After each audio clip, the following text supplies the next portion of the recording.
канале ТНТ МИАС информационная программа «День за днем». В студии Оксана Лыткина. Здравствуйте. И коротко о главных событиях дня.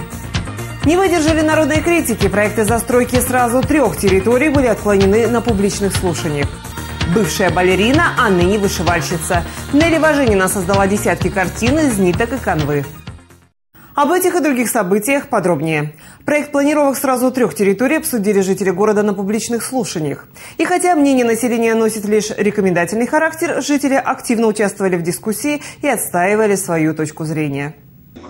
Около 100 человек приняли участие в публичных слушаниях. Почти все они жители Машгородка.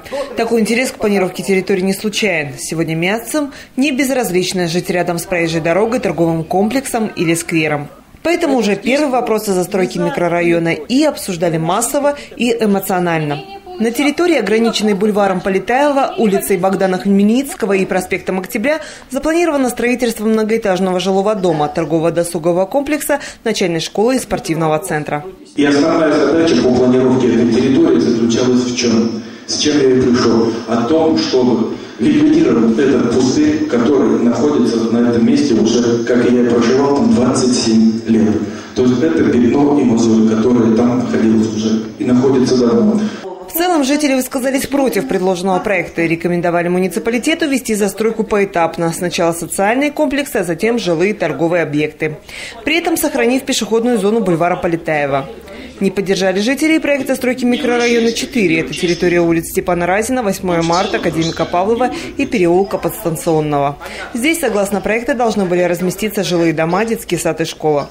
Но больше всего вопросов вызвал проект застройки микрорайона К. Это территория на въезде в Машгородок. Здесь за счет лесного массива должны разместиться 4 жилых дома, складской комплекс и медицинский центр.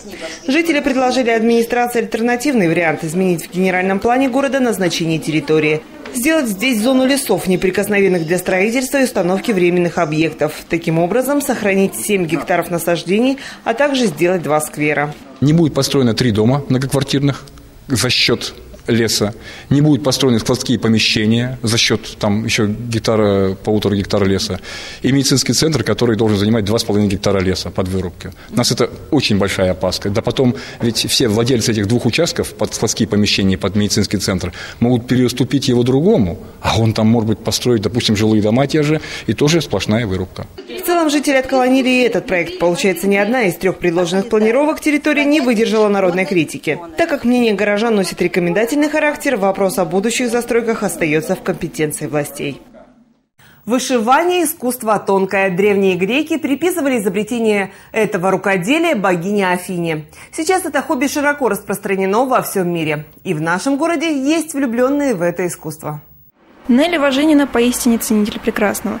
Ее квартира наполнена красивыми вещами. Антикварная мебель, гравюры, фарфор и собственноручно вышитые картины.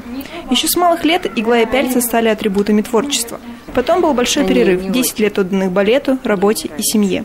И теперь она снова принялась за любимое рукоделие. В картины она вкладывает всю свою душу, искренне верит, что подаренная картина приносит своему обладателю благо. Вышивкой занимаюсь давно, еще с самого раннего детства. Меня научила моя бабушка и тетя. Но потом был большой перерыв. А сейчас вот вышла на пенсию и решила заняться старым любимым делом. Десятки картин и долгие годы кропотливого труда, терпение и усидчивость – главное в этом искусстве. На каждую картину уходит не меньше полугода, а маленькие форматы и легкие схемы мастерица не признает.